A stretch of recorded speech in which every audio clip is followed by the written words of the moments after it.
वन्देऽहं श्रीगुरो श्रीयुतो पदकमलं श्रीगुरुन् वैष्णवांश्च श्रीरूपं साग्रजातं सहगण रघुनाथान्वितं तं सजीवं सद्वैतं सावधूतं परिजनसहितं कृष्ण चैतन्य देवं श्री राधा कृष्ण पादन सहगण ललिता श्री विशाखान्वितांश्च अज्ञानतिमिरान्धस्य ज्ञानाञ्जनो शलाकया चक्षुरुन्मीलितं येन तस्मै श्री गुरवे नमः।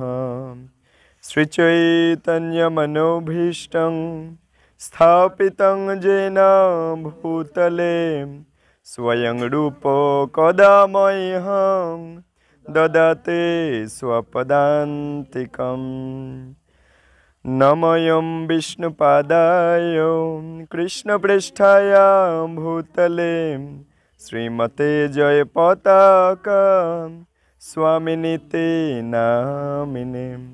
नमो आचार्यपादाय निताय कृपा प्रदायिने गौड़कथा धामदाय नगरग्रामतारिणे। नमोऽयं विष्णुपादाय कृष्णप्रेष्ठाय भूतले श्रीमते भक्तिवेदान्त स्वामिनीते नामिने। नमस्ते सरस्वते देवे गौरवाणी प्रचारिणे निर्विशेषशून्यवादी पाश्चात्यदेशतारिणे। वृन्दाय तुलसीदेव्यै प्रियाय केशवस्य च कृष्णभक्तिप्रदे देवी सत्यवत्यै नमो नमः। हे कृष्ण करुणा सिंधु दीनबंधु जगत्पते गोपेश गोपिका कांतो राधाकांतो नमस्तुते। तप्त कांचन गौरांगी राधे वृंदावनेश्वरी वृषभानुसुते देवी प्रणमामि हरिप्रिये। जय श्री कृष्ण चैतन्य प्रभु नित्यानंद श्री अद्वैत गदाधर श्रीवास आदि गौर भक्त वृंद। हरे कृष्णा कृष्णा कृष्णा हरे हरे हरे राम राम राम हरे हरे। सबाई बोलो ओं नमो भगवते वासुदेवाय ओं नमो भगवते वासुदेवाय ओं नमो भगवते वासुदेवाय। नारायणं नमस्कृतं नरं चैव नरोत्तमं देवीं सरस्वतीं व्यासं ततो जयो मुदीरये। मुखं करोति वाचालं पुंगुं लंघयते गिरिं यत्कृपातमहं वन्दे श्रीगुरुं दीनतारिणम्। नष्टप्रायेषु अभद्रेषु नित्यं भागवतो सेवया भागवतेर उत्तम श्लोके भक्तिर्भवति नैष्ठिकी। श्री श्री गुरु गौरांगो जयत श्री श्री गुरु गौरांगो जयत श्री श्री गुरु गौरांगो जयत। हरि ओम तत्सत हरि ओम तत्सत हरि ओम तत्सत। সর্বাগ্রে মদীয় পথপ্রদর্শক গুরু, যত সমস্ত শিক্ষাগুরু, আমার দীক্ষাগুরু শ্রী শ্রীমৎ জয়পতাকা স্বামী গুরু মহারাজ এবং পরম গুরুদেব কৃষ্ণ কৃপা শ্রীমূর্তি শ্রীল অভয় চরণারবিন্দ ভক্তি বেদান্ত স্বামী শ্রীল প্রভুপাদ এবং গুরু পরম্পরা আচার্যবৃন্দের সবার রাতুল শ্রী চরণ কমলে এ অধমের ষষ্ঠাঙ্গ ভুল লুণ্ঠিত দণ্ডবত প্রণাম জ্ঞাপন করে তাদের কৃপা আশীর্বাদ ভিক্ষা প্রার্থনা করছি। তারা আশীর্বাদ করুক যাতে যথাযথভাবে হরিকথা তুলে ধরা যায় এবং আমার সমবেত মাতৃমণ্ডলী পিতৃমণ্ডলী আমার সমবেত সমস্ত ভক্তবৃন্দের যথাযোগ্য সম্মান প্রদান করে তাদেরকে যথাযোগ্য প্রণতি নিবেদন করে তাদের সবার গলাতে একটি রজনীগন্ধার মালা এবং কপালে তিলক চন্দন দিয়ে তাদেরকে আহ্বান জানাচ্ছি হরিকথা শ্রবণ করার জন্য এবং তাদের থেকে আশীর্বাদ ভিক্ষা প্রার্থনা করছি। হরি বল। তো আমরা বসেছি নামহট্টে, এটাকে বলে নামহট্ট উৎসব। এমনি কীর্তন উৎসব তো বছরে একবার করে যেগুলো হয় আপনারা জানেন, কীর্তন উৎসবে আপনারা যান, হরিবাসর কীর্তন উৎসব। আর এটাকে বলে নামহট্ট উৎসব, ঠিক আছে? এটা সপ্তাহে একদিন করে বসার নিয়ম, যে গ্রামে প্রত্যেকটা গ্রামে একটা করে সপ্তাহে নামহট্ট, সপ্তাহে একদিন করে 2 ঘন্টা 3 ঘন্টার জন্য শাস্ত্র নিয়ে আলোচনা করার জন্য স্বয়ং সাক্ষাৎ কলিযুগের যিনি আমাদের রাধাকৃষ্ণ মিলিত তনু গৌরাঙ্গ মহাপ্রভু নির্দেশ দিয়েছেন নিতাই চাঁদকে, হরিদাস ঠাকুরকে, যে গ্রামে গ্রামে নামহট্ট খোলো। বড় সুখের খবর গাই, সুরভি কুঞ্জেতে নামের হাট খুলেছে খোদ নিতাই। মহাপ্রভুর আজ্ঞায় নিতাই চাঁদ সেই সুরভি কুঞ্জ নবদ্বীপে আছে, আপনারা যারা পরিক্রমায় যান জানবেন, সুরভি কুঞ্জ আছে, ওখানে সবার প্রথম এই নামের হাট খুলেছে মহাপ্রভুর আজ্ঞায় নিতাই চাঁদ। হ্যাঁ, মহাপ্রভু কে না কৃষ্ণ, আর নিতাই কে না বলরাম। ব্রজেন্দ্র নন্দন যে শচী সুত হইল সে, বলরাম হলো নিতাই। তাহলে ব্রজের নন্দন কে না কৃষ্ণ, আর শচী সুত হলো সে, শচী সুত কে না গৌর সুন্দর। তাহলে যে কৃষ্ণ সে হয়েছে গৌর সুন্দর, দাপরে কৃষ্ণ কলিতে গৌর সুন্দর। হ্যাঁ, আর যিনি বলরাম দাপরে, তিনি এখন আমাদের এই কলিযুগে তিনি নিতাই। ঠিক, তাহলে সেই নিতাই নামহট্ট খুলেছে প্রথম কোথায়? সুরভি কুঞ্জেতে, নদিয়া গোদ্রুমে নিত্যানন্দ মহাজন পাতিয়াছে নামহট্ট জীবের কারণ, আমাদের কারণে এই নামহট্ট খুলেছে। হ্যাঁ, কে না নিতাই চাঁদ। কোথায় না নদিয়া গোদ্রুম দ্বীপে, নদিয়ার গোদ্রুম দ্বীপে ওই সুরভি কুঞ্জ আছে। হ্যাঁ, তো নদিয়া গোদ্রুমে নিত্যানন্দ মহাজন, নিত্যানন্দ কে না বলরাম, পাতিয়াছে নামহট্ট জীবের কারণ, আমাদের কারণে নামহট্ট খুলেছে। কেন নামহট্ট খোলার কি দরকার?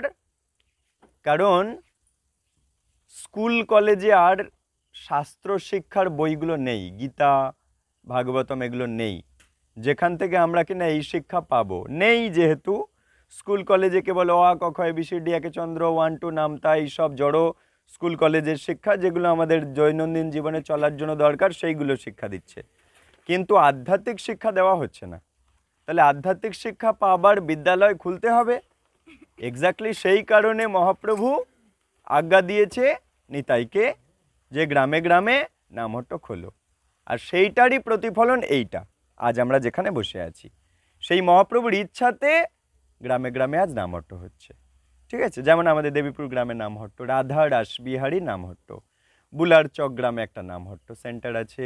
হ্যাঁ, এরকম ডায়মন্ড হারবারে নামহট্ট সেন্টার আছে, বেলপুকুরে নামহট্ট সেন্টার আছে, হেলেগাছিয়াতে নামহট্ট সেন্টার আছে, হ্যাঁ, হটুগঞ্জে আছে, গুমুকবেড়িয়াতে আছে, বিভিন্ন বিভিন্ন জায়গায় সব নামহট্ট খোলা হয়ে গেছে, বাঁশবেড়িয়াতে আছে, হ্যাঁ, গোপালনগরে আছে। তো আপনাদের গ্রামেও একটা নামহট্ট খোলা হলো, যেটা কিনা সপ্তাহে একদিন করে হবে। এবং আমরা এই একদিন 2-3 ঘন্টা আমরা শাস্ত্র কথা শোনার সুযোগ পাবো, যেটা কিনা স্কুল কলেজে গেলে আত্মাকে কি করে জন্ম মৃত্যু বার্ধক্য আর রোগ থেকে বেরোনোর উপায় শিক্ষা দিচ্ছে না। তাই জন্য ভগবান তো দয়াময়, সেই জন্য নিতাইকে আজ্ঞা দিয়েছে, তার ইচ্ছা নিতাই যেন করে দেখান। তাহলে ভগবান শক্তি দিচ্ছেন নিতাইকে এবং নিতাইয়ের প্রতিনিধিরূপী গুরুদেবদেরকে এবং গুরুদেবের প্রতিনিধিরূপী যত ভক্তবৃন্দদেরকে, তারা কিনা সেই ভগবানের শক্তিতে শক্তি পেয়ে, ভগবানের জ্ঞানে জ্ঞান পেয়ে, ভগবানের সেই জ্ঞান দান করতে নামহট্ট খুলছে। তাই আজ আমরা সেই নামহট্টর সূচনা একটা নামহট্টে বসছি, যেটা তুলসীর চক নামহট্ট। তুলসীর চকের এই নামহট্টের একটা সুন্দর নাম দেয়া হবে। সপ্তাহে একদিন করে আমরা বসার সুযোগ পাবো। আমরা সারা সপ্তাহ অপেক্ষা করে থাকব কখন ওই দিনটা আসবে। ঠিক আছে, তো আমি প্রভুর সাথে আলোচনা করে নেব এক্স্যাক্টলি এই দিনটা রাত্রে যদি করা হয়, রবিবার, আজ তো রবিবার রাত্রে করে যদি করা হয় তাহলে ভালো। ঠিক, একদম কোনো কিছু খরচা করতে না করে দেবো। প্রথমবার বলে কিছু খরচা করেছে করুক, আরও কোনো কিছু খরচা যাতে একদম মিনিমাম, কোনো কিছু না করলে নয় সেরকম খরচা করবে। কিন্তু আমাদের মূল উদ্দেশ্য হবে আমরা হরিকথা শ্রবণ করব, আমাদের মানব জন্ম সার্থক করব। সেই নামহট্ট সেন্টার যেহেতু খোলা হচ্ছে, তাই নামহট্টের একটা গ্রন্থ আছে, দেখো পিছনে কি ছবি, গৌর নিতাই। এই গৌর হরি ইচ্ছা প্রকাশ করেছে নামহট্ট খোলা হোক, আর নিতাই সেই নামহট্ট খুলছে। পাতি আছে নামহট্ট জীবের কারণ। নদিয়া গোদ্রুমে নিত্যানন্দ মহাজন, পাতি আছে নামহট্ট জীবের কারণ। এখানে নিত্যানন্দ কে জানো? এই যে যার নীল ড্রেস তিনি হচ্ছে নিত্যানন্দ, আর যার হলুদ ড্রেস তিনি হচ্ছে গৌর বা কৃষ্ণ, আর যার নীল সে হচ্ছে বলরাম বা নিতাই। তাহলে এই নিতাই খুলেছে, আজ সেটার প্রতিফলন এখানে। তাহলে অন্যান্য বহু জায়গায় নামের হাট খোলা হয়ে গেছে। হ্যাঁ, গৌড়ীয় মঠ মিশনগুলো তার আন্ডারে এই ইস্কন, এর গোটা পৃথিবীতে যত নগরাদি গ্রাম আছে সর্বত্র প্রচার হইবে মোর নাম, মহাপ্রভু ইচ্ছা প্রকাশ করেছে।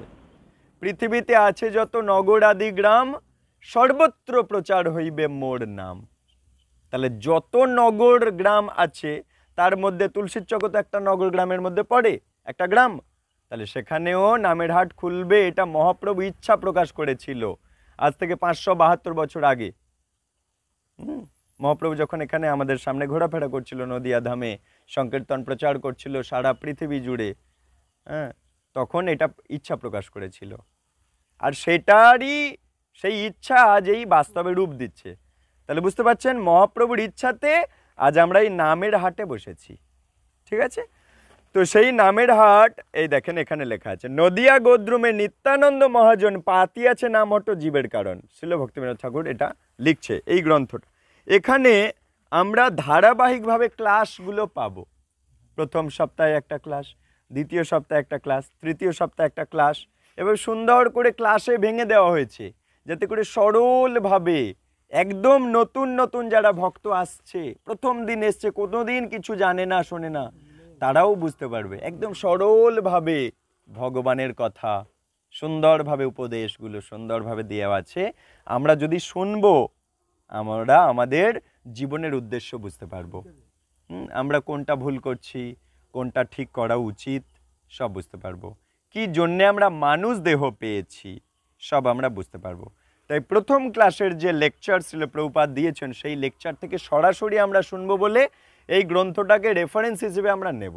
ঠিক আছে, তারপর আগামী ক্লাসগুলো যখন এই বইটা শেষ হয়ে যাবে, তারপর ধীরে ধীরে আমরা গীতা, ধীরে ধীরে অন্যান্য শাস্ত্রগ্রন্থ আমরা অধ্যয়ন করতে থাকবো।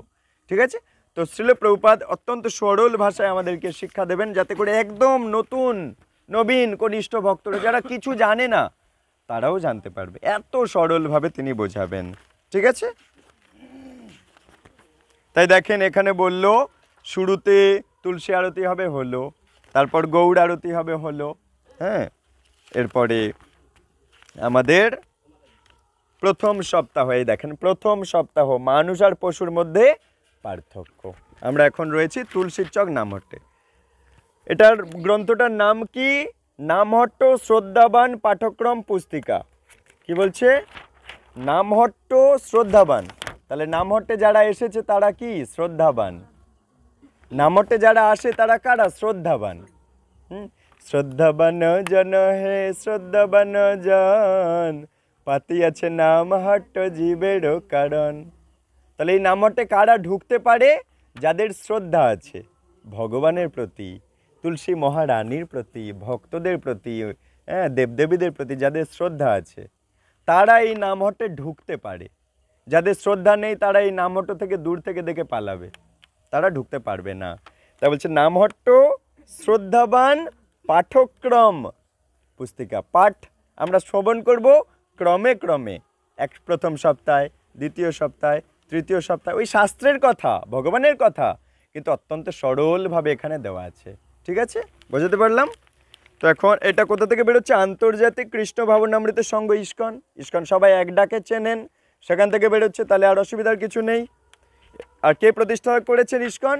না অভয় চরণারবিন্দ ভক্তি বেদান্ত স্বামী প্রভুপাদ, বা সবাই এক ডাকে প্রভুপাদ নামে চেনে।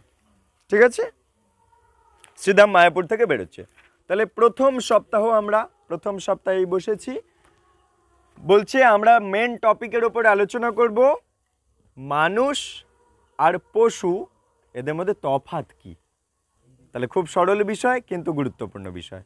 ঠিক, আমরা ধীরে ধীরে শ্রবণ করতে থাকবো। ঠিক আছে, শোনো। প্রথম সপ্তাহ মানুষ আর পশুর মধ্যে পার্থক্য।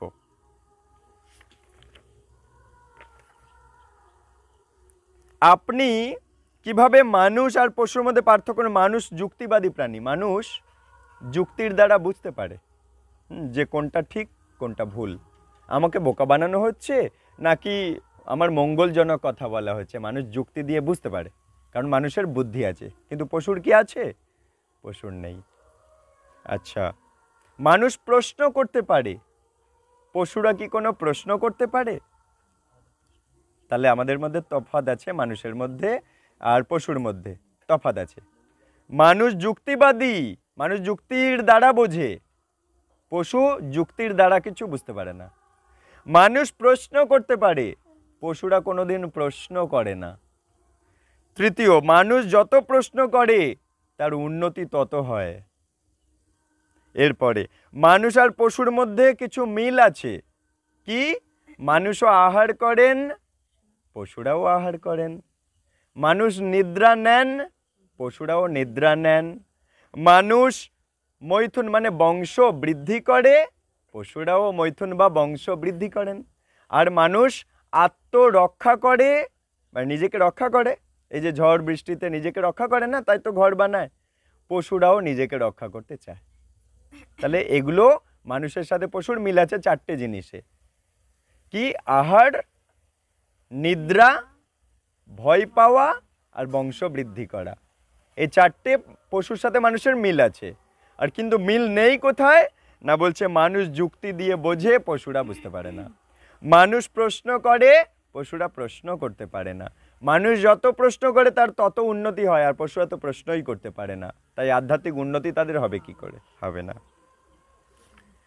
এই চারটে বিষয় বাদ দিয়ে অন্যান্য প্রশ্নগুলো বুদ্ধিদীপ্ত শাস্ত্রের অনুসারে বলছে এই আহার, নিদ্রা, ভয়, মৈথুন, এটা বাদ দিয়ে, এগুলো পশুরাও করে আমরাও করি, এটা বাদ দিয়েও আরও কিছু আলোচনা আছে, আর সেগুলো আমরা জানবো বলেই এখানে বসেছি নামহট্টে। শাস্ত্র অনুসারে যাদের মধ্যে এই ধরনের উন্নত মানের প্রশ্ন জাগে তারা মানুষ। যারা জানতে চেষ্টা করে তারা নামহট্টে জয়েন করে। কি জানতে চেষ্টা করে? যে আসলে আমার আসল পরিচয় কি? কেন আজ একটা পরিবারে জন্ম নিয়েছি, কয়েকটা বছর পরে মারা গিয়ে অন্য একটা কোনো পরিবারে জন্ম নিচ্ছি? কেন আমি কখনো আরশোলা, কখনো টিকটিকি, কখনো ব্যাঙ, কখনো সাপ, কখনো কুকুর, কখনো বিড়াল, কখনো ময়ূর, কখনো কাক, কখনো রাজহাঁস, কখনো বা মানুষ কেন হচ্ছি? আমার আসল পরিচয় তাহলে কি? আমি কেন এই জগতে বারবার জন্ম নিচ্ছি? মরেই বা যাচ্ছি কেন? কেন না চাইতেও বৃদ্ধ হয়ে যাচ্ছি? কেন না চাইতেও আমার রোগ হচ্ছে? এগুলো যারা জানতে চেষ্টা করে তারা নামহট্টে আসে। ঠিক, এগুলোকে বলে ব্রহ্ম জিজ্ঞাসা। কে আমার আসল পিতা? আজ আমি যাকে পিতা বলছি, কয়েকটা বছর পর আমার সেই পিতা মারা গিয়ে আমায় ছেড়ে চলে যাচ্ছে কেন? আমি তাকে ভালোবাসি, সে আমাকে ভালোবাসে, কিন্তু আমাদের বিয়োগ হয়ে যাচ্ছে কেন কটা বছর পরে? আমার আসল মাতাই বা কে? কেন কয়েকটা বছর পরে পরে মা পাল্টে যাচ্ছে? জনম জনম কেন মা বাবা পাল্টে যাচ্ছে, ভাই বোন পাল্টে যাচ্ছে কেন? আজ এক পরিবারে আছে, অন্যদিন 2 বছর 4 বছর পর, 20 বছর পর, 40 বছর পর যার যখন আয়ু শেষ হয়ে যাচ্ছে, কেন আমরা অন্য পরিবারে জন্ম নিচ্ছি? আমার তাহলে কি নিত্য বা স্থায়ী কোনো পরিবার কি নেই? আজ আমি যে বাড়িঘর বানাচ্ছি সেই বাড়িঘর ছেড়ে চিরতরে আমায় চলে যেতে হচ্ছে অন্য কোনো বাড়িতে, কেন? তাহলে কি আমার নিত্য ঘর নেই? নিত্য পিতামাতা কি নেই? এগুলো জানার চেষ্টা যারা করে তারা উন্নত শ্রেণীর মানুষ, আর এগুলো জানার চেষ্টা যারা করে না তারা নিম্ন শ্রেণীর মানুষ। আর এইগুলো জানার চেষ্টা যারা করে তাদেরকে জানানোর সুযোগ করে দেয় নামহট্ট সেন্টার। পরিষ্কার? সেই জন্য আমরা নামহট্ট সেন্টারে আসবো সপ্তাহে একদিন করে, যাতে করে এগুলো আমরা পরিষ্কারভাবে জানাতে পারি, আপনারা জানতে পারেন। এগুলো জানলে কি হবে? লাভ কি না, আমি আমার জীবনটাকে সঠিকভাবে চালিত করে এই মানব জন্মকে সার্থক করে আত্মাকে চিরতরে ভগবানের ধামে, আমার আসল পিতার কাছে, আমার আসল ঘরে আমি আসল দেহ পেয়ে সেখানে চিরকাল থাকতে পারবো। আর পাল্টাতে হবে না দেহ, পাল্টাতে হবে না ঘরবাড়ি, পাল্টাতে হবে না পিতামাতা, স্থায়ী সব কিছু পেয়ে যাব।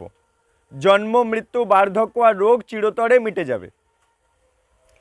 এগুলো জানতে পারলে, সেইভাবে জীবন চালাতে পারলে আমার এগুলোর সমস্যা চিরতরে মিটে যাবে। সেই জন্য আমরা নামহট্ট সেন্টারে আসব। তাহলে বিরাট বড় উদ্দেশ্য আছে নামহট্ট খোলার পিছনে, বিরাট বড় উদ্দেশ্য আছে আপনারা নামহট্টে আসবেন তার পিছনে। সেই উদ্দেশ্য যারা জানার চেষ্টা করে তারা উন্নত বুদ্ধিমান শ্রেণীর মানুষ, যেমন আপনারা। এগুলোকে বলে ব্রহ্ম জিজ্ঞাসা, আর এগুলো মানুষই করতে পারে, পশুরা করতে পারে না। তাই আগেই বলল, মানুষ যুক্তি দিয়ে বোঝার চেষ্টা করে, মানুষ প্রশ্ন করে। এই প্রশ্নগুলো, যে প্রশ্নগুলোর নাম ব্রহ্ম জিজ্ঞাসা, এটা যে জানার চেষ্টা করবে তার মানব জীবন সার্থক হবে। তাই আপনাদের মানব জীবন সার্থক করার জন্যই নামহট্ট সেন্টার খোলা হয়েছে, আর ভগবান নিজে চেয়েছেন তাই এটা হয়েছে। ঠিক আছে? ভগবান বলেছেন বুদ্ধিদীপ্ত প্রশ্ন করার জন্য মানুষকে উন্নত বুদ্ধি সম্পন্ন করা হয়েছে। মানুষই পারে উন্নত প্রশ্ন করতে। একটা হরিণ এই প্রশ্নগুলো করতে পারে না, একটা কুকুর বিড়াল এই প্রশ্নগুলো করতে পারবে না। তাই মানুষকে এমন একটা দেহ দিয়েছে, এমন একটা বুদ্ধি ভগবান উপহার দিয়েছে মানুষকে, যে কিনা তার এই জন্ম মৃত্যু থেকে চিরতরে বেরোনোর জন্য চেষ্টা করতে পারবে, অন্যরা পারবে না। একটা গাছ এই প্রশ্ন করতে পারবে না। একসময় আমরা গাছ ছিলাম, তাই আজ আমরা গাছ নই, আজ আমরা কোনো আরশোলা টিকটিকি নই, আজ আমরা মানুষ। তাই মানুষ যেহেতু, তাই আমরা নামহট্টে জয়েন করব। পশু পাখিরা করতে পারবে না এই নামহট্টে জয়েন। ঠিক? আলোচনা এই বলে যে আমি কে, ভগবান কে, ভগবান আর আমার মধ্যে সম্পর্ক কি, আমার আত্মাটাই বা সৃষ্টি করলো কে, এগুলো আমাদের জানার বিষয়। যে কে ভগবান, কে দেবদেবী, কে আমি, কোথায় আমার আসল ঘর, কেমনভাবে জীবন কাটালে আসল ঘরে চলে যেতে পারবো চিরতরে, এইগুলো জানতে আমরা নামহট্টে জয়েন করি। তাহলে নামহট্টের প্রথম ক্লাসে আমরা বুঝে নিলাম নামহট্টে কেন আসব। ঠিক এই ব্যাপারটাই সারা বছর ধরে চলবে, যে আমরা কেন নামহট্টে যাই এগুলো জানতে, যেগুলো মানুষই কেবল জানতে চেষ্টা করতে পারে। শ্রীল প্রভুপাদ নিজে প্রবচন দিচ্ছেন, আমরা তার মুখের কথা শুনবো। ঠিক? শোনো, মানুষ আর পশুর মধ্যে পার্থক্য। এটা কোথায় এই প্রবচনটা দিচ্ছেন? একটু সাইড করে দাও। 26শে অক্টোবর 1973 সাল। শ্রীল প্রভুপাদ কলকাতারই একজন ছেলে। তিনি 70 বছর বয়সে তিনি আমেরিকা গিয়েছে তার গুরুদেবের নির্দেশে, যে তোমরা ইংরেজি জানা ছেলে, ভারতের এই দিব্য জ্ঞানের সম্পদ সারা বিশ্বে নেই, তাদেরকে এই দিব্য জ্ঞান দান করো। তোমরা ইয়াং ছেলে, তোমরা শিক্ষিত ছেলে, তোমরাই পারবে মানুষকে এই জ্ঞান দান করতে।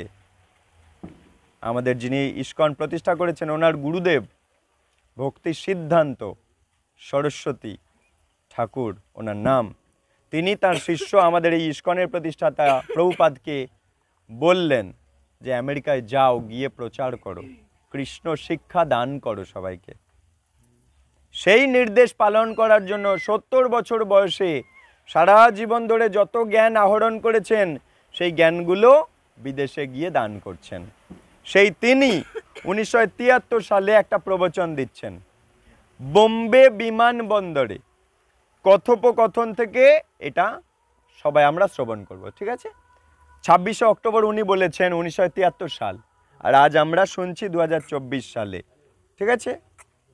শোনো, প্রভুপাদ বলছেন, সুতরাং আমাদের কৃষ্ণ ভাবনামৃত আন্দোলনের উদ্দেশ্য হলো মানুষের জীবনের মূল্যবোধ, মানুষের জীবনের মূল্যবোধ সম্বন্ধে শিক্ষা দান করা আমাদের উদ্দেশ্য। আধুনিক শিক্ষা যে ব্যবস্থা স্কুল কলেজে এবং সভ্যতার মান এত নিম্ন স্তরের যে মানুষ তার জীবনের মূল্য হারিয়ে ফেলেছে, জীবনের উদ্দেশ্য ভুলে গেছে। সাধারণত এই জড়জগতে প্রতিটি মানুষ তার জীবনের মূল্য কি তা ভুলে যায়। মানুষ দেহ কেন পেয়েছে ভুলে গেছে, মানুষ দেহ পেয়ে কি করতে হয় ভুলে গেছে ম্যাক্সিমাম লোক। শুধু মনুষ্য জন্মেই একটাই সুযোগ যেখানে মানুষ তার জীবনের গুরুত্ব কি তা জানতে পারে। শ্রীমদ্ ভাগবতমে বলা হচ্ছে আত্ম উপলব্ধি মানে নিজের পরিচয় জানার চেষ্টা করা, যে আমার আত্মা আসলে কে, এটাকে বলে আত্ম উপলব্ধি। আত্ম উপলব্ধির চেতনা যতদিন না কারো হচ্ছে, যতদিন না সে নিজের পরিচয় জানার চেষ্টা করছে, শুধু যদি মনে করছে আমি এই দেহ, ওটা অজ্ঞান। হ্যাঁ, আমি কিন্তু আসলে আত্মা। আত্মাটা মরে না, আত্মা শুধু দেহরূপী খোলসটা পাল্টে পাল্টে নতুন দেহ নেয়, পুরনো হয়ে গেলে আবার নতুন দেহ নেয়, পুরনো হয়ে গেলে ছেড়ে দিয়ে আবার নতুন দেহ নেয়। তাহলে আমার আসল পরিচয় কিন্তু আত্মা। আমি আত্মা কখনো মরে না। শুনেছেন আত্মা মরে গেছে? না। কোনো বাড়িতে কেউ মারা গেল মানে আমরা বলি দেহ ত্যাগ করেছে, তার মানে দেহ ত্যাগ করে আত্মা, আত্মা মরে না। আর আমার আসল পরিচয় হচ্ছে আমি ওই আত্মা। আর এটা যে জানার চেষ্টা করে না, তার মানব জন্মটা ভগবান দিয়েছে, এত সুন্দর উপহার পেয়েও নষ্ট করে ফেলে সে। এই পরাজয়, একটু একটু আস্তে, আত্ম উপলব্ধির চেতনা যতদিন না কারো হচ্ছে ততদিন সে মূর্খের জীবন যাপন করে। হ্যাঁ, তাই আপনাদেরকে সেই উন্নত জীবনে নিয়ে যাওয়ার জন্য ভগবান চায় আপনারা নামহট্টে জয়েন করুন। আর তিনি নিতাইকে বলছেন নামহট্ট খোলো, যাতে জীবের কল্যাণ হয়। পাতিয়াছে নামহট্ট জীবের কারণ, নতুবা জীব মূর্খ হয়ে কাটিয়ে জীবন শেষ করে ফেলবে, মানব জন্মটা খোয়া চলে যাবে, হ্যাঁ, নষ্ট হয়ে যাবে। এত উন্নত উপহার ভগবান দিয়েছে আমাদের। জীবনে সে যাই করুক না কেন, যদি নিজেকে নিজের এই জন্ম মৃত্যু বার্ধক্য রোগ থেকে বের করার জন্য কোনো চেষ্টা যদি না করে, তাহলে এটা বাদ দিয়ে যা করেছে সব তার পরাজয়। এই পরাজয় নিম্ন প্রজাতির জীবের মধ্যে ঘটতেই থাকে। একটা কুকুর, একটা বিড়াল, এরা এসব জানার চেষ্টা করে না, তাই ওদের ওই পরাজয় ঘটতেই থাকে জন্মে জন্মে, কারণ ওদের সেই বুদ্ধিই নেই এগুলো জানার। হ্যাঁ, তা ওদের জীবনে এই পরাজয় ঘটুক, ঠিক আছে, কিন্তু আমরা মানব জন্ম পেয়েও জন্ম মৃত্যু থেকে বেরোতে পারলাম না, তার মানে হেরে গেলাম। অনেক জন্মের পর একটাই মানব জন্ম কয়েকটা বছরের জন্য পেয়েছি, আর এই কয়েকটা বছর কিন্তু খুবই গুরুত্বপূর্ণ। 9 লক্ষ আমরা জলচর প্রাণী হয়ে কাটিয়ে দিয়েছি, তখন এগুলো জন্ম মৃত্যু থেকে বেরোনোর কোনো চেষ্টাই করতে পারিনি। 10 লক্ষ আমরা পাখি হয়ে কাটিয়ে দিয়েছি, জন্ম মৃত্যু রোগ বার্ধক্য মেটানোর চেষ্টা করতে পারিনি পাখি হয়ে। 11 লক্ষ কীটপতঙ্গ হয়ে কাটিয়েছি, জন্ম মৃত্যু বার্ধক্য রোগ থেকে বেরোনোর কোনো চেষ্টাই করতে পারিনি, কারণ বুদ্ধি ছিল না। 20 লক্ষ রকমের গাছপালা হয়ে কাটিয়ে দিয়েছি, কিন্তু জন্ম মৃত্যু রোগ বার্ধক্য সমাধানের চেষ্টা করতে পারিনি, কারণ বুদ্ধি ছিল না। 30 লক্ষ রকমের পশু হয়ে কাটিয়ে দিয়েছি, কিন্তু জন্ম মৃত্যু বার্ধক্য রোগ থেকে বেরোনোর চেষ্টা করতে পারিনি, কারণ বুদ্ধি ছিল না বলে। আর ওগুলো কাটিয়ে আজ মানব জন্ম পেয়েছি, বুদ্ধি আছে, ওদের চেয়ে অনেক বুদ্ধি বেশি মানুষের। ঠিক আছে, শোনো এবারে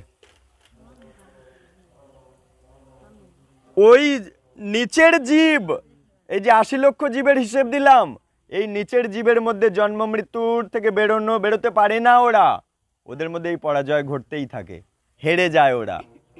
তাই বলছে কারণ তারা জানে না জীবনের আসল রহস্যটা কি। কিন্তু মানুষ তার জীবনের রহস্য বুঝতে চেষ্টা করতে পারে।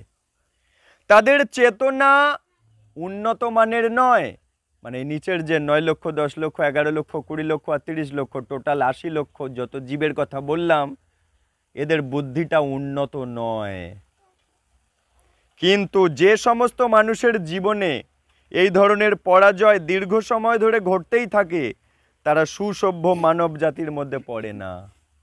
বলছে যারা মানব জন্ম পেয়েও জন্ম মৃত্যু থেকে বেরোনোর চেষ্টা করলো না, বার্ধক্য রোগ থেকে বেরিয়ে চিরতরে ভগবানের কাছে ফেরত যেতে, এই দুঃখের জগৎ থেকে আনন্দের ধামে চিরতরে ফেরত যেতে, আমাদের আসল ঘরে ফেরত যেতে যারা চেষ্টা করলো না, তারা উন্নত মানব সমাজের মধ্যের মানুষের মধ্যে পড়ে না।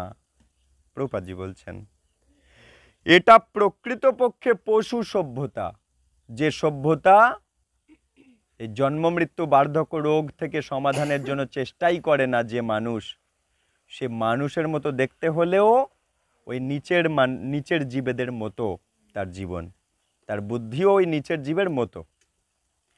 আহার, নিদ্রা, ভয়, মৈথুন, এই 4টে, তাই বলছে মানুষ যদি শুধুমাত্র এই 4টে দৈহিক চাহিদার পিছনে ছুটতে ব্যস্ত থাকে, কি খাবো, কোথায় ঘুমাবো, কি করে বংশবৃদ্ধি করব, আর কি করে ভয় থেকে নিজেকে রক্ষা করব, কেবল যদি এই চেষ্টা করতে থাকে, তার জন্ম মৃত্যু জরা ব্যাধি থেকে এই দুঃখের জগৎ থেকে বেরোনো আর হবে না। যা পশুদের মধ্যে দেখা যায়, তাহলে সেটা সভ্যতার অগ্রগতি হবে না, সেটা প্রকৃত মানুষ সমাজ নয়, ওই পশুই সমাজ। তাহলে সেটা যে সমাজে এই চেষ্টা হচ্ছে না জন্ম মৃত্যু থেকে বেরোনোর। সুতরাং আমাদের এই আন্দোলন, কৃষ্ণ ভাবনার অমৃতর শিক্ষা দান করার এই যে আন্দোলন, এই যে ইস্কন গোটা জগতে কৃষ্ণ শিক্ষা দিচ্ছে, এই আন্দোলনের একটাই চেষ্টা, মানুষকে তার মানব জীবনের যে কতটা গুরুত্বপূর্ণ সেটা বুঝিয়ে দেওয়া। এটা আমাদের উদ্দেশ্য, এটাই বৈদিক সভ্যতা। এই জীবনে যেসব দুঃখ দুর্দশা আমরা পাচ্ছি, সেগুলোই জীবনের আসল সমস্যা নয়। জীবনের আসল সমস্যা হলো বারবার জন্মানো, বারবার মরে যাওয়া, বারবার রোগ হওয়া, বারবার বার্ধক্য আসা, এটা আসল সমস্যা। হ্যাঁ, একদিন একটা 10 টাকা হারিয়ে গেল কি 500 টাকা হারিয়ে গেল, এটা মূল সমস্যা নয়। কি একটুখানি আমার কোনো বিপদ হলো, একটু পায়ে কেটে গেল, এটা আসল বিপদ নয়। আমার আত্মা বারবার জন্ম মৃত্যু রোগ আর বার্ধক্য এই দুঃখের জগতে ঘুরপাক খাচ্ছে, এটা সবচাইতে ভয়ঙ্কর সমস্যা। আর এই সমস্যা কি করে মেটানো যায় সেই শিক্ষা আমরা দিই, ইস্কন বলছে, ইস্কনের আচার্য যিনি সে বলছে। আর এটা বেদ থেকে নিয়েই দেওয়া হচ্ছে, বৈদিক সভ্যতা, বৈদিক শিক্ষা। কিভাবে এই জন্ম মৃত্যু বার্ধক্য থেকে নিষ্কৃতি পাওয়া যায় চিরতরে, তার অনুসন্ধান আমরা প্রদান করছি। যেটা স্কুল কলেজে দেওয়া হচ্ছে না, নামহট্টের মাধ্যমে আমরা দিচ্ছি। এই হলো গীতার নির্দেশ, যেটা গীতা থেকে আমরা দিচ্ছি। জন্ম মৃত্যু জরা ব্যাধি দুঃখ দোষ অনুদর্শনম, গীতার 13:9-তে ভগবান বলে দিয়েছে আমাদের আসল সমস্যাটা কি। বারবার জন্মানো, বারবার মরে যাওয়া, বারবার রোগ হওয়া, বারবার বার্ধক্য হওয়া, এইটাই আমাদের আসল সমস্যা। গীতাতে 13:9 শ্লোকে ভগবান নিজে মুখে বলেছে। কত নম্বর অধ্যায়? 13তম অধ্যায় 9 শ্লোক। সেখানে ভগবান বলছে জন্ম মৃত্যু জরা ব্যাধি দুঃখ দোষ অনুদর্শনম। তোমরা দেখার চেষ্টা করো, বোঝার চেষ্টা করো যে জন্ম মৃত্যু বার্ধক্য আর রোগটাই তোমার আসল সমস্যা। আর এই সমস্যা মেটানোর জন্য তোমরা নামহট্টে যোগদান করো। এখান থেকে তুমি জানতে পারবে কি করে এই সমস্যা চিরতরে মেটানো যায়। প্রতিটি মানুষ জীবনের বহু সমস্যায় জর্জরিত হয়ে আছে। প্রত্যেকটা মানুষ, বহু সমস্যা প্রত্যেকটা মানুষের জীবনে আছে। কিন্তু প্রকৃত সমস্যা হলো আমরা জন্ম মৃত্যু জরাব্যাধির একটা প্রকোপ থেকে মুক্তি লাভ করতে পারি যদি প্রকৃত সমস্যার সমাধান করতে চাই। একটু আস্তে, একটু আস্তে। এ ব্যাপারে মানুষ সবচাইতে বড় অবহেলা করে। মানুষ ছোটখাটো যত সমস্যা সেগুলোর পিছনে দৌড়াতেই ব্যস্ত। মানুষ জানেই না যে আমাদের সবচাইতে বড় সমস্যাটা কি, যাকে সমাধান করতে হবে। নামহট্টে আসলেই জানতে পারবে যে আমার জীবনে ছোটখাটো যেসব সমস্যা ওগুলো সবচাইতে বড় সমস্যা নয়। এই আত্মাকে ভগবানের কাছে ফেরত পাঠানো, আনন্দের ধামে চিরতরে নিয়ে যাওয়া যতক্ষণ না পারছি, ওইটাই মূল সমস্যা। এটা জানতে পারবে কারা? যারা নামহট্টে আসবে। যারা আসবে না জানতেই পারবে না, বঞ্চিত হয়ে যাবে। তাদের মানব জীবন নষ্ট হয়ে যাবে। কয়েকটা বছর পর স্ট্রোক হবে, নয় কিছু একটা হয়ে মারা যাবে, গিয়ে আবার গাছপালা হবে, কীটপতঙ্গ হবে, পশু পাখি, সাপ ব্যাঙ কুকুর এইসব হয়ে যাবে। আর জানা কোনো দিনই হবে না, কারণ এই নামহট্টের মধ্যে ওদেরকে স্থান দেওয়া হয় না, বা দিলেও ওরা বুঝতে পারবে না। একটা কুকুরকে নামহট্টে আমরা আনি না, বিড়ালকে আনি, একটা আরশোলা টিকটিকে গিয়ে আনি, নিমন্ত্রণ করি তুমি নামহট্টে যেও, আসলেও ওরা কিছু বুঝতে পারবে না। তা আমরা নামহট্টে আসবো, জানবো যতদিন আমাদের হাতে আয়ু আছে। আর যদি নামহট্টে আসবো, ভগবান এত দয়াময়, ভগবান আবার আমাকে মানব জন্ম দেবে। যদি একটা জন্মে আমি বেরোতে না পারি, ভগবান আবার আমাকে মানুষ দেহ দেবে, আবার আমি নামহট্টে ঢুকতে পারবো, চান্স পাবো, কারণ আমি মানুষ দেহ পেয়েছি। যে কেউ আমাকে বলবে এসো নামহট্টে, কারণ তুমি মানুষ। কিন্তু একটা রাস্তার বিড়ালকে কেউ ডাকবে না যে তুমি আসো নামহট্টে। কিন্তু আমরা যদি নামহট্টে আসবো না, ভক্তি করব না, ভজন সাধন করব না, এরপর ওই নিম্ন জনি, নিম্ন যে দেহগুলোর কথা বলছিলাম ওগুলো পাবো, গাছপালা কীটপতঙ্গ এইসব পশু পাখি, ওগুলো পেয়ে যাব। আর নামহট্টে আসা হবে না, আর কখনো জানাও হবে না। আর না জানতে পারলে তো বেরোও হতে পারবো না। মস্ত বড় মানে এই অবহেলা করলে মস্ত বড় বিপদ আমারই হবে। যে অবহেলা করবে তারই বিপদ। যে জানার চেষ্টা করবে না, কটা বছর পর তার আয়ু শেষ হয়ে যাবে, ব্যাস এরপর গাছপালা হয়ে যাবে। ভগবান বলছে যারা আমার এই গীতার উপদেশ জানার চেষ্টা করে না, আমি তাদেরকে বারবার নিম্ন যোনিতে নিক্ষেপ করি। যখন আমরা গীতার মধ্যে প্রবেশ করব, ধীরে ধীরে জানতে পারবো। তারা এতই মূর্খ যে বুঝতে পারে না জীবনের মূল সমস্যাটা কি। বহু বহু বছর পূর্বে একদিন বিশ্বামিত্র মুনিকে দেখে, বিশ্বামিত্র মুনি ওনাকে দেখে দশরথ, আমাদের রাম ভগবানের বাবা, বিশ্বামিত্র মুনিকে জিজ্ঞাসা করেছিল যে হে প্রভু, আপনি যে মৃত্যুকে জয় করবার চেষ্টা করছেন, সেই কাজটা এত সুন্দরভাবে আপনি করছেন কি করে? রাজা দশরথ বিশ্বামিত্র মুনিকে জিজ্ঞাসা করেছিল, হে মুনিবর, আপনি জন্ম মৃত্যু থেকে বেরোনোর চেষ্টা করছেন, এত সুন্দরভাবে কিভাবে করছেন আমাকে বলুন, আমিও তাহলে জন্ম মৃত্যু থেকে বেরোনোর চেষ্টা করব। এ কাজে কি কোনো ব্যাঘাত ঘটছে না?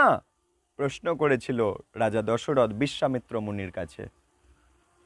সুতরাং এটাই আমাদের বৈদিক সভ্যতা, কিভাবে আমরা জন্ম মৃত্যু জরাব্যাধিকে জয় করতে পারি। এই কৃষ্ণ ভক্তরা খুব বুদ্ধিমান। জগতের সবচাইতে বুদ্ধিমান ব্যক্তি হচ্ছে কৃষ্ণের ভক্তরা, কারণ এরা সবচাইতে বড় সমস্যাটাকে চিরতরে মিটিয়ে দেওয়ার জন্য প্রচেষ্টা করছে। এরা সবচাইতে বড় বুদ্ধিমান। আর যারা কৃষ্ণ শিক্ষা পায়নি তারা সবচাইতে বড় সমস্যাকে অবহেলা করে দিন কাটাচ্ছে, এরপর ওই নিম্নজনিতে চলে যাবে। কিন্তু বর্তমান সভ্যতা এ বিষয়ে আমাদের কাছে কোনো তথ্য নেই, কেউ জানতে আগ্রহীও নয়। এমনকি স্বনামধন্য অধ্যাপকেরাও জানে না কৃষ্ণ শিক্ষা, কৃষ্ণ উপদেশ। বিরাট বড় বড় পণ্ডিত, বিরাট বড় বড় অধ্যাপক রিসার্চ করছে, ইঞ্জিনিয়ার, ব্যারিস্টার, ডাক্তার, মুক্তার, কিন্তু তারাও কৃষ্ণ শিক্ষা নেয়নি গীতা থেকে। তাই জীবনের মূল সমস্যা যে জন্ম মৃত্যু বার্ধক্য রোগ, আমি যে ভগবানের সন্তান, ভগবানের ধামে আমার থাকার অধিকার আছে, সেসব তারা জানেই না। আর এই দুঃখের জগৎ থেকে বেরোনোর কোনো অনুশীলনও তারা করে না। কিন্তু গ্রামের সরল মায়েরা, সরল প্রভুরা, তারা নামহট্টে সরলভাবে এসে জয়েন করে তারা জানতে পেরে যায়। ওই বড় বড় পণ্ডিত ব্যারিস্টারদের চেয়ে এরা বেশি বুদ্ধিমান হয়ে যায়, এরা জন্ম মৃত্যু থেকে বেরোনোর জন্য রেডি হয়ে যায়। আর ওরা এত পড়াশোনা করেও গীতা যেহেতু পড়লো না, অবহেলা করলো, তাই ওরা কিচ্ছু জানতে পারলো না। কৃষ্ণ শিক্ষা না পেলে জীবনের উদ্দেশ্যই ওরা জানলো না। তাই তারা বিশ্বাসও করে না মৃত্যুর পরে একটা জীবন আছে, তারা জানেও না, বিশ্বাসও করে না, তাদের সব নষ্ট হয়ে গেল। মানব জীবনটা ওই কটা বছর ল্যাবরেটরিতে রিসার্চ করবে, কেউ বা পাণ্ডিত্য করবে, কেউ বা অধ্যাপনা করবে, কেউ ডাক্তারি করবে, ইঞ্জিনিয়ারগিরি করবে, তারপর ওই পশু জীবন চলে যাবে। কটা বছর পরে শেষ, সব শেষ। জীবনের পরে কি আসতে চলেছে সেটা তারা জানে না। আমরা বলি কি, বাড়িতে কেউ মারা গেলে বলি দেহ ত্যাগ করেছে, তার মানে আত্মা নতুন একটা দেহ পাবে, কিন্তু এরপর কি দেহ পাবে তার জন্য প্রস্তুত হয় এই জীবনে। আমরা যদি ভগবানের উপদেশ শুনবো তাহলে আমরা ধীরে ধীরে বুঝতে পারবো পরের জীবন কি করে আবার মানব জন্ম পাওয়া যায়। হ্যাঁ, আমরা সেগুলো সব জানতে পেরে যাব। সুতরাং এই বর্তমান সভ্যতা অন্ধ সভ্যতা, জ্ঞানের অন্ধ। প্রকৃত শাস্ত্রের জ্ঞান বর্তমান সভ্যতায় নেই, স্কুল কলেজের শিক্ষায় নেই। আমরা আমাদের ক্ষুদ্র প্রচেষ্টায় মানুষদের শিক্ষা দিতে চেষ্টা করছি, যাতে তারা জানতে পারে, বুঝতে পারে মানুষ জীবনের লক্ষ্যটা কি। এবারে বসে যান, ওখানে বসে যান, হরি বল, ওখানে বসে যান। বিশেষত মানুষ জীবনের লক্ষ্যটা কি তারা যাতে জানতে পারে, সেই জন্য আমরা নামহট্ট খুলে আমরা চেষ্টা করছি মানুষকে এই জ্ঞান দেওয়ার চেষ্টা করছি। প্রভুপাদ বলছেন, মানুষের জীবনের চাহিদা শুধু আহার, নিদ্রা, মৈথুন আর আত্মরক্ষার মধ্যে সীমাবদ্ধ নয়। মানুষের জীবনের চাহিদা যেমন আহার, যেমন নিদ্রা, যেমন ভয় পাওয়া, যেমন বংশবৃদ্ধি করা, তার চেয়েও উন্নত একটা চাহিদা আছে, সেটা হচ্ছে জন্ম মৃত্যু বার্ধক্য আর রোগ থেকে চিরতরে বেরোনো। হ্যাঁ, আর যদি এই সমস্যাটা সমাধানের চেষ্টা করব না, তাহলে আমি মানুষের মতো দেখতে হলেও আমি মানুষ নই। গীতাতেও এই কথা বলা হয়েছে। গীতাতে ভগবান বলছে কি একটা গুরুত্বপূর্ণ কথা, বলছে হাজার হাজার মানুষের মধ্যে কদাচিৎ কোনো একজন এই জন্ম মৃত্যু থেকে বেরোনোর চেষ্টা করে, তার মধ্যে আপনারা। আর দেখেন চারিদিকে হাজার হাজার মানুষ এই জন্ম মৃত্যু থেকে বেরোনোর চেষ্টাই করছে না। বুঝতে পারছেন কৃষ্ণের কথা কত অক্ষরে অক্ষরে সত্য। বলছে হাজার হাজার মনুষ্যানাম সহস্রেষু কশ্চিৎ যততি সিদ্ধয়ে।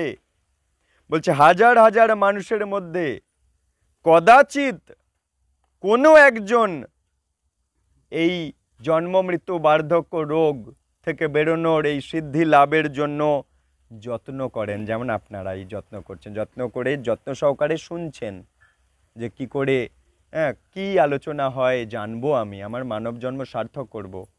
আমি এই জন্ম মৃত্যু বার্ধক্য রোগ, ভয়টাকে বলে ভব রোগ, এই রোগ সারাতে আমরা নামট্টে আসি। ভবরোগ সারাতে। পরিষ্কারভাবে বুঝতে হবে আমাদের। তাই ভগবানও বলে দিচ্ছে হাজার হাজার মানুষের মধ্যে এক দুজন এই এখান থেকে বেরোনোর জন্য যত্ন করে। জন্ম মৃত্যু জড়াব্যাধিকে জয় করাই আসল সিদ্ধি। আধুনিক সভ্যতায় মানুষ এত মূর্খ, প্রভুপাদ বলছে আধুনিক সভ্যতা, মডার্ন এই যে সিভিলাইজেশন, এই আধুনিক সভ্যতায় মানুষ এত মূর্খ যে তারা জানে না সিদ্ধিটা কি, জন্ম মৃত্যু থেকে বেরোনো যে আসল ফল পাওয়া, আসল রেজাল্ট পাওয়া, আসল স্বাধীন হওয়া তারা জানে না। মানুষ এত মূর্খ হয়ে গেছে এই আধুনিক সভ্যতার মানুষ। কিন্তু সত্য যুগে, ত্রেতা যুগে, দাপর যুগের মানুষ অনেক বুদ্ধিমান ছিল। তারা বুদ্ধি লাগিয়ে জন্ম মৃত্যু থেকে বেরোনোর জন্য এই ভগবানের আরাধনা, ভজন সাধন, ভক্তি জীবনকে ধরত। আজকাল মানুষ ভক্তি জীবনকে ধরতে পারছে না, এত মূর্খ। জন্ম মৃত্যু থেকে বেরোনো যায় এই ভক্তি জীবনকে ধরলে, মানুষ বুঝতে পারছে না, এত মূর্খ হয়ে গেছে, বুঝতে পারছে না। তারা ভাবে, আধুনিক সভ্যতার মানুষ ভাবে কিছু টাকা পেলে, একটু বাড়ি করতে পারলে, একটু গাড়ি পেতে পারলেই বুঝি আমার জীবনটা সার্থক হয়ে যাবে। আধুনিক মানুষ বুঝছে, এইটা বুঝেছে এটা কোনো সিদ্ধিই নয়। বেশ কারণ এগুলো কেন সিদ্ধি নয় জানেন? কারণ কটা বছর আপনি এগুলোর সাথে থাকবেন, কিন্তু তারপর সব ছেড়ে ছুড়ে চলে যেতে হবে, আর মানুষ দেহ আর পাওয়া যাবে না।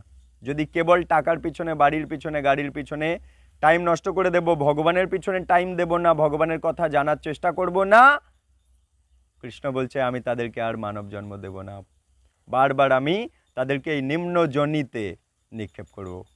মানে 9 লক্ষ জলচর প্রাণী বানিয়ে দেবে, নতুবা 10 লক্ষ পাখি বানিয়ে দেবে, 11 লক্ষ রকমের কীটপতঙ্গের মধ্যে বানিয়ে দেবে, নয় 20 লক্ষ গাছপালার মধ্যে বানিয়ে দেবে, নয় 30 লক্ষ পশুর মধ্যে ফেলে দেবে আমাকে। আর সুযোগ দেবে না, একটাই সুযোগ। যদি আমি এই বাড়ি গাড়ি টাকা পয়সা জমি জমার পিছনেই কেবল আমার সময়, আমার আয়ু, আমার বুদ্ধি এগুলো যদি ব্যয় করে দেব, বাস মানব জন্ম আমার খোয়া চলে যাবে। আবার যে কবে কোন জন্ম পর পাবো আর কোনো নিশ্চয়তা নেই। বেশ কয়েক বছরের জন্য আপনি হয়তো সুন্দর বাড়িতে বা গাড়িতে বা পছন্দ মতো পরিবার পেতে পারেন, কিন্তু যে কোনো মুহূর্তে, খুব গুরুত্বপূর্ণ লাইন, যে কোনো মুহূর্তে আপনার ওই সুন্দর ব্যবস্থা, সুন্দর আয়োজন নস্যাৎ হয়ে যাবে। যে কোনো মুহূর্তে স্ট্রোক এসে যাবে। যাচ্ছে না? দেখতে পাচ্ছি না আমরা চারিদিকে? দেখতে পাচ্ছি তো। ওই দেখে শিক্ষা লাভ করার জন্যই কৃষ্ণ ওই দেখার আয়োজনগুলো করছে, যাতে দেখে আমরা শিক্ষা লাভ করতে পারি। যে এত আয়োজন করলো বুঝি খুব আরাম আয়েসে থাকবে, কিন্তু স্ট্রোক হয়ে সব শেষ, মুহূর্তের মধ্যে ছেড়ে চলে গেল সব আয়োজন।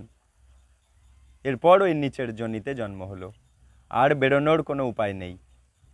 তাই বলছে যে কোনো মুহূর্তে সুন্দর ব্যবস্থা নস্যাৎ হয়ে যেতে পারে এবং আপনাকে অন্য কোনো দেহ ধারণ করতে হতে পারে, যা আপনিও জানেন না বা অন্য কেউ জানতে পারে না। যদিও তারা এতটা অজ্ঞ, এতটা মূর্খ, তবু তারা তাদের শিক্ষার গর্বে আর সভ্যতার উন্নতির অহংকারে মত্ত হয়ে আছে। শাস্ত্র কথা শুনতেই তারা আসবে না, যারা অহংকারী। কিন্তু যাদের অহংকার নেই, তারাই শাস্ত্র কথা শুনে তাদের জীবন ধন্য করে ফেলবে। তাই অহংকার খুব খারাপ জিনিস। বলে না অহংকার পতনের মূল। ওই যাদের মাথায় খুব অহংকার, তারা এই নামহট্টের ক্লাসে আসবে না, শাস্ত্র কথা শুনতে আসবে না, বলবে আমি সব জানি। অহংকার পতনের মূল, ওই নিম্নজনিতে পতন হয়ে যাবে, মানব জন্ম আর পাবে না। কিন্তু আপনাদের অহংকার নেই, তাই আপনারা সুন্দরভাবে প্রভুর নিমন্ত্রণে আপনারা চলে এসেছেন। আর আগামী দিনে নিমন্ত্রণ করার দরকার নেই, প্রতি রবিবার সন্ধ্যায় আপনারা চলে আসবেন। আমি প্রভুর হয়ে নিমন্ত্রণ করে দিলাম, ঠিক আছে? এই ব্যাপারেই আমরা প্রতিবাদ জানাচ্ছি যে এই অজ্ঞতা চলবে না, সমাজ এত মূর্খভাবে কাটালে চলবে না। আমরা প্রতিবাদ জানাচ্ছি, গ্রামে গ্রামে নামহট্ট খুলে প্রকৃত শাস্ত্রের শিক্ষা দিচ্ছি, যে বুদ্ধিমান, যার অহংকার নেই, যে শ্রদ্ধাবান, সে এটা নিয়ে বাড়ি চলে যাবে এবং তার জন্ম সার্থক করে ফেলবে, আবার সে মানব জন্ম পাবে। আর যার অহংকার আছে সেটা পাবে না, সে বঞ্চিত হয়ে যাবে। এই ক্লাস আমরা তো ক্লাস দেব, কিন্তু সেই অহংকারী ব্যক্তি যার শ্রদ্ধা নেই সেই ব্যক্তি এটা পাবে না। পরিষ্কার হিসেব।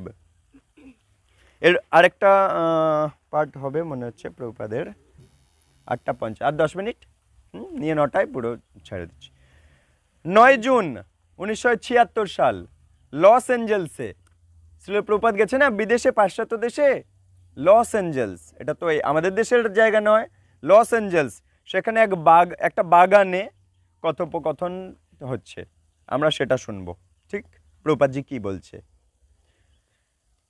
নলিনীকান্ত বলে প্রভুপাদের একজন ভক্ত, এরকম আপনাদের মতো সেও শ্রবণ করছে, সে জিজ্ঞাসা করছে, কোনো জীব তার পূর্বজীবনের ফলদায়ী কর্মের ভিত্তিতে দেহজাত উপলব্ধির মাধ্যমে সুখ অনুভব করে, মানে পূর্বজন্মের কর্ম অনুযায়ী আমরা এই জন্মে সুখ বা দুঃখ পাই। যার কর্ম ভালো আছে সে সেই অনুযায়ী সুখ পাচ্ছে, যেটুখানি খারাপ কর্ম আছে সেইটুখানি রোগ শোক এই দুঃখ পাচ্ছে। যেটুকু ভালো কর্ম সেই অনুযায়ী সুখ, যেটুকু খারাপ কর্ম সেই অনুযায়ী রোগ শোক ব্যাধি দুঃখ। সুখ দুঃখ নিয়ে জীবন। এই সুখ দুঃখ এলো কোথা থেকে? পূর্বজন্মের ভালো কর্মের জন্য সুখ, যেটুকু খারাপ কর্ম করেছি তার জন্য সেইটুখানি দুঃখ। তাই প্রশ্ন করছে, কোনো রকম প্রচেষ্টা ছাড়াই যেমন আমরা সুখ অনুভব করি তেমনি দুঃখ অনুভব করি পূর্বজন্মের কর্মফল অনুযায়ী। যতটুকু পুণ্য করেছি, ভগবানের কথা শুনেছি, ভগবানের ক্লাসে গিয়েছি, ভগবানের আরতি সেবা পূজা করেছি, সেই অনুযায়ী সুখে আছি। যতটুকু অন্যায় কাজ করেছি সেই অনুযায়ী দুঃখ পাচ্ছি। নলিনীকান্ত বলল। এবার প্রভুপাদ কি বলছে শোনো। বলছে, ধন্যবাদ নলিনীকান্ত। সুতরাং এই জড়জগতে সুখ বলতে শুধু ইন্দ্রিয় তৃপ্তিকেই বোঝায়।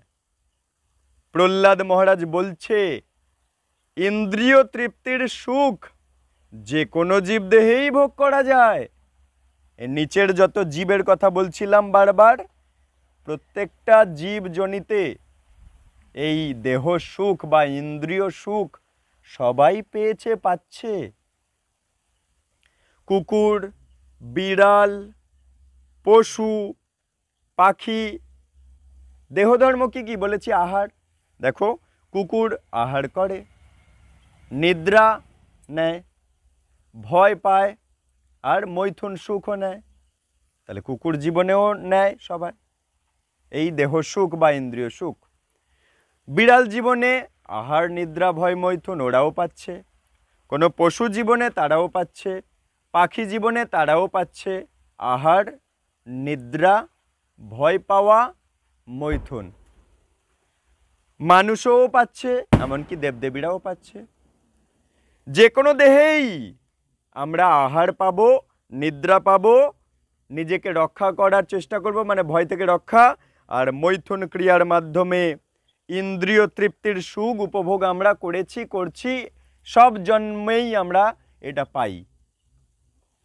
কিন্তু পারমার্থিক সুখ, ভক্তি জীবনের সুখ, ভগবানকে ভালোবাসার সুখ, ভগবানের সেবা করার সুখ, হরিকথা শোনার সুখ, এই যে হরিকথা শোনার মধ্যে একটা আনন্দ হচ্ছে না? আপনারা যতক্ষণ এই কথাগুলো শুনছেন, এই জ্ঞান আপনাকে আনন্দ দিচ্ছে না? এটাকে বলে চিন্ময় আনন্দ। এই সুখ একমাত্র মানুষ জীবনেই পাওয়া যায়। এই গাছপালা, এই পাশের টিকটিকি, ফড়িং এরাও শুনতে পাচ্ছে কিন্তু আনন্দটা পাচ্ছে না। কিন্তু আহার, নিদ্রা, ভয়, মৈথুন ওরাও পাচ্ছে, আমরাও পাচ্ছি। দেহ সুখ ওরাও পাচ্ছে, আমরাও পাচ্ছি, দেবদেবীরাও পাচ্ছে, একই, সবাই পাচ্ছে।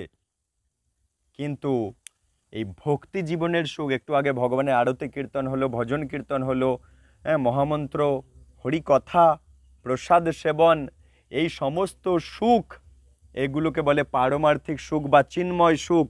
ভক্তি জীবনের সুখ বা আনন্দ, এটা মনুষ্য জীবনেই পাওয়া যায়। আর সবাই বঞ্চিত, এই গাছপালা এরা বঞ্চিত। এবং তার শুরু, এই আনন্দ পাওয়ার শুরু হয়ে যায় শৈশব থেকেই। প্রহ্লাদ মহারাজ বলছে, 12 জন মহাজন আছেন, তার মধ্যে একজন হচ্ছে এই প্রহ্লাদ মহারাজ। দ্বাদশ মহাজন বলে, যারা কিনা ধর্মের মূল তত্ত্ব বোঝে। এই 12 জন ভগবান তাদেরকে স্বীকৃতি দিয়েছে, এই 12 জন ধর্মের মূল তত্ত্ব বোঝে, আর যারা বোঝে না তারা এনাদেরকে অনুসরণ করলে, ওনাদের উপদেশ শুনলে তারাও বুঝতে পারবে ধর্মের মূল কথা। এই 12 জনের মধ্যে প্রহ্লাদ একজন, যার এক ডাকে নৃসিংহ ভগবান এসেছিল হিরণ্যকশিপুকে বধ করার জন্য। সেই প্রহ্লাদ মহারাজ বলছে ভক্তি জীবনের আনন্দ ছোট্ট বয়স থেকেই পাওয়া যায়। যদি আমি ছোট বয়স থেকে ভক্তি জীবন গ্রহণ করব, তাহলে পেতে থাকবো। আর যদি গ্রহণ করব না, ওই নিচের ওই নিম্ন ইন্দ্রিয় সুখেই কেবল থেকে আটকে যাব। তার চেয়ে উন্নত উজ্জ্বল মাধুর্য সুখ আমি পাবো না।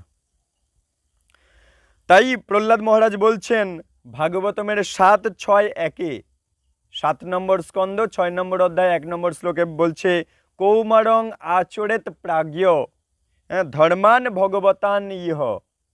বলছে কুমার বয়স থেকে, মানে ছোট বয়স থেকে ভক্তি অনুশীলন করলে অনেক অনেক অনেক অনেক বেশি বেশি চিন্ময় সুখ সে পেতে থাকবে।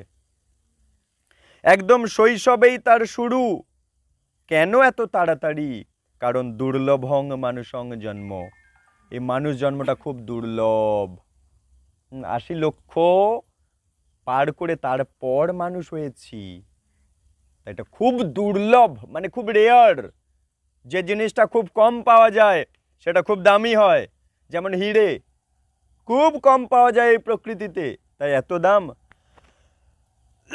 ঠিক তেমনি এই মানুষ জন্মটা খুব দুর্লভ, রেয়ার।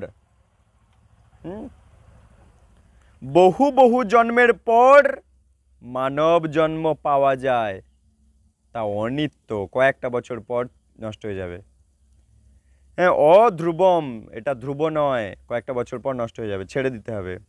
আমি যে বহু বছর ধরে জীবিত থাকবো তার কোনো নিশ্চয়তা নেই।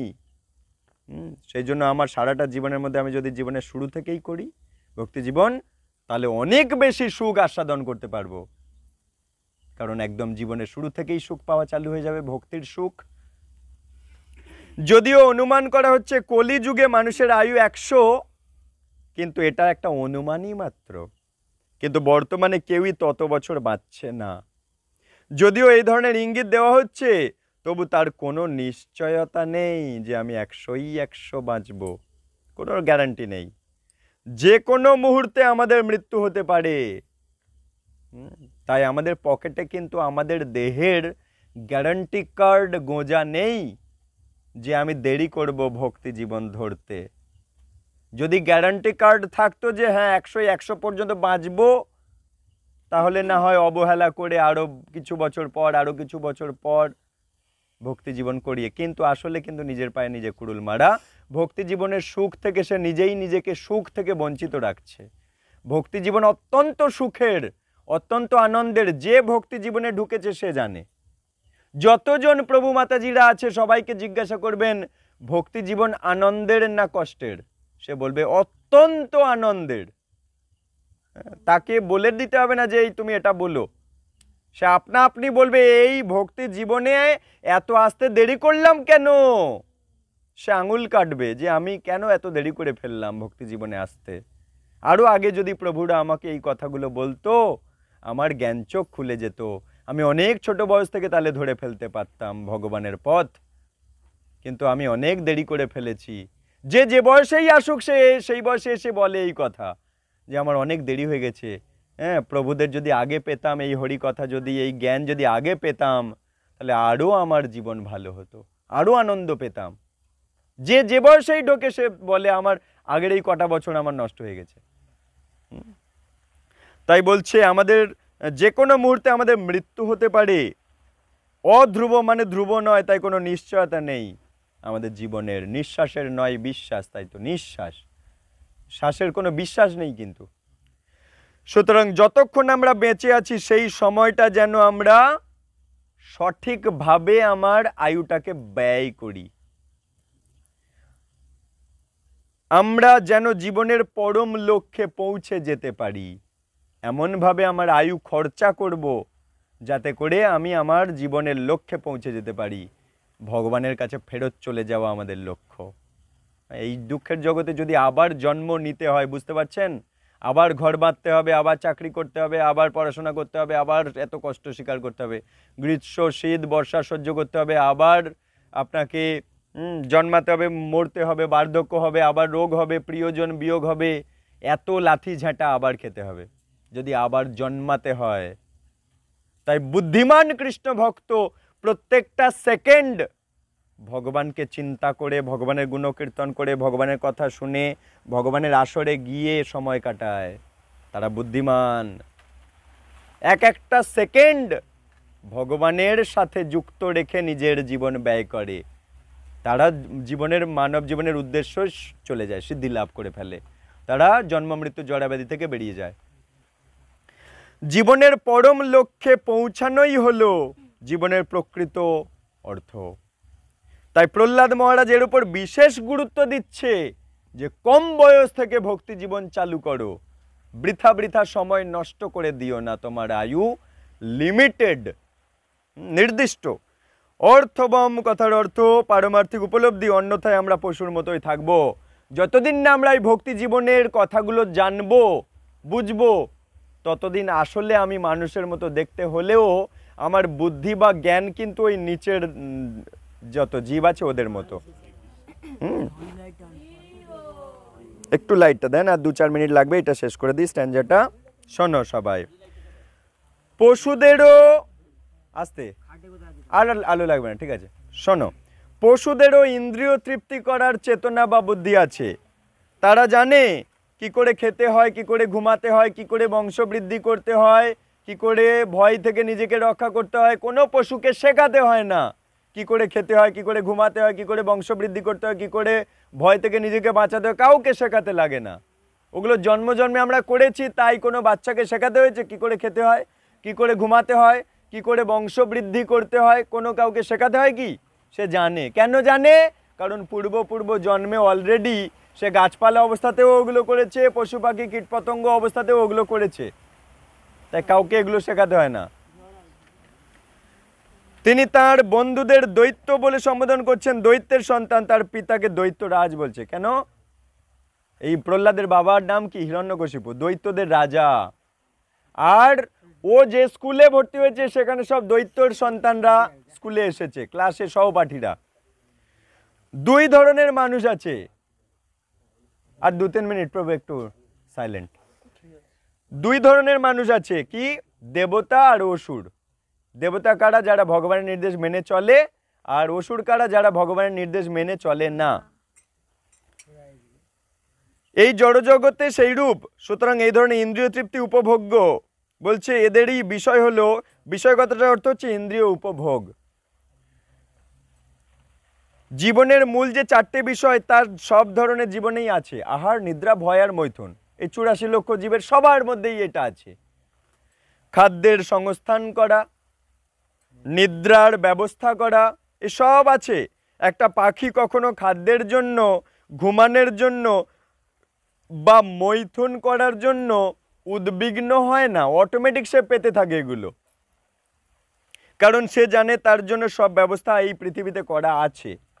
গাছের ওপরে তার বাসায় রাত্রে সে নিরাপদে ঘুমায়। সকালে উঠে সে জানে কোথাও না কোথাও তার জন্য ফল পেকে আছে, হ্যাঁ, এবং সে তা পাবে। তাই সে চিন্তিত না হয়েই ঘুমায়, পরের দিন সে পেয়েও যায়। এ ব্যাপারে সে মোটেই চিন্তিত হয় না। সে যেখানে খুশি সেখানে যেতে পারে। প্রজনন মানে যখন বংশ বৃদ্ধি করার সময় হয় তখন পুরুষ স্ত্রী পাখি সব সময় একত্রে থাকে। পায়রারা প্রতি ঘন্টায় 4 বার থেকে 5 বার যৌন সম্ভোগ করে। সে ব্যবস্থাও আছে তাদের জীবনে। আর আত্মরক্ষা সেও তো এখানে বিদ্যমান। যে মুহূর্তে যেখানেই কিছু মানুষ থাকবে তৎক্ষণাৎ সেখানে নিরাপত্তা বা আত্মরক্ষাও থাকবে, হ্যাঁ।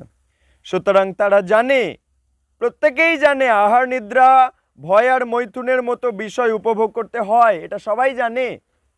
তাই শাস্ত্রে বলা হয়েছে দেহ রক্ষার্থে এই 4টে মূল বিষয় সর্বত্রই আছে। এ নিয়ে কেবল চিন্তায় ভেঙে পড়ার কিছু নেই। ওগুলো তুমি পাচ্ছিলে জনম জনম, আর এ জন্মেও পাবে, আগামী জন্মেও পাবে। তাই ওগুলো তুমি পেতে থাকবে, ও নিয়ে খালি চিন্তায় বসে যেও না। ওগুলোর চেয়েও উন্নত চিন্তা আছে, ওগুলোর সাথে সাথে তোমায় অনেক বড় উন্নত চিন্তা করতে হবে জন্ম মৃত্যু থেকে কী করে বেরোনো যায়। আর নতুবা তুমি যদি কেবল ওই চিন্তাই পড়ে থাকো তাহলে তুমি পশু, তুমি মানুষ নও। সে আপনি মানুষ, কুকুর, বিড়াল, পশু পাখি, দেবতা যেভাবেই জন্মগ্রহণ করুক না কেন, সব কিছুর ব্যবস্থা কিন্তু কৃষ্ণ করে রেখেছে। যে একজন দেবতা কি খাবে, একজন মানুষ কি খাবে, একটা পিঁপড়ে কি খাবে, একটা আরশোলা কি খাবে, একটা পাখি কি খাবে, সব ব্যবস্থা করে রেখেছে কৃষ্ণ। সেই জন্যই আমাদের ভাবনা এসবগুলোর বিষয় নিয়ে নয়, আমাদের ভাবনা এর চেয়ে উন্নত বিষয় নিয়ে, সেটা হচ্ছে জন্ম মৃত্যু, বার্ধক্য, রোগ থেকে কি করে বেরোনো যায়।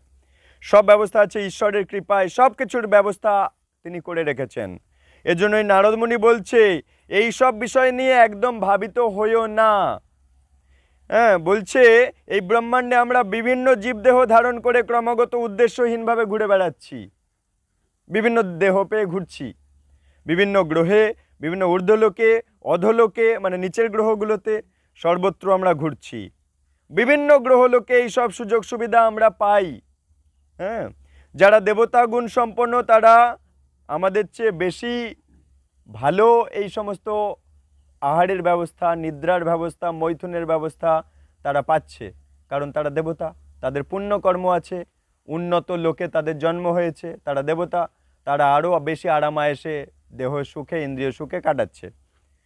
যেমন আমেরিকানরা ভারতীয়দের থেকে অনেক উন্নত জীবনযাপন উপভোগ করছে, তাই যার যেমন সুকর্ম সেই অনুযায়ী সেরকম সুখ সে পাচ্ছে।